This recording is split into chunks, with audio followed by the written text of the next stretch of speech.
Hi hello everyone, welcome to சாமூஸ் kitchen. இன்னைக்கு நம்ம பார்க்க போகிறது கலர்ஃபுல்லான கேரட் தோசை எப்படி பண்ண போகிறோன்றதை பார்க்க போகிறோம். ஒரு கேரட் திருவல், அப்புறம் பார்த்தீங்கன்னா அரை பச்சை மிளகா அண்ட் தேவையான உப்பு போட்டு கலந்து ஒரு தட்டில் வச்சுக்கிறோம். அண்ட் தோசை மாவு, இது வந்து கண்ணுக்கு ரொம்ப நல்லது. குழந்தைங்களுக்கு பிரேக்ஃபாஸ்ட்டாக செஞ்சு கொடுத்தீங்கன்னா விரும்பி சாப்பிடுவாங்க.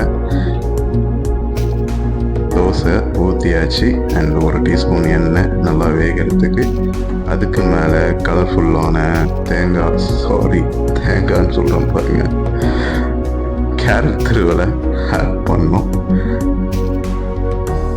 ஆட் பண்ணியாச்சு அண்ட் அதை தட்டு போட்டு மூடணும். நார்மலாக வந்து பார்த்தீங்கன்னா தோசை நம்ம திருப்பி போடுவோம், பட் கேரட் தட்டு போட்டு மூடணும். ஏன் அப்படின்னா கேரட் வேகிறதுக்கு அண்ட் திருப்பி போட தேவையில்ல. ஒரு 5 மினிட்ஸ் நல்லா சூட்டில் வேக வச்சதும் ஸ்லோவாக வச்சு கலர்ஃபுல்லான சுவையான ஹெல்த்தியான கேரட் தோசை ரெடி. வீட்டில் சமைச்சு பார்த்துட்டு குழந்தைங்களுக்கு கொடுத்துட்டு எப்படி இருக்குன்னு கமெண்ட்டில் சொல்லுங்கள். தேங்க்ஸ் ஃபார் வாட்சிங். Take care. பபாய்.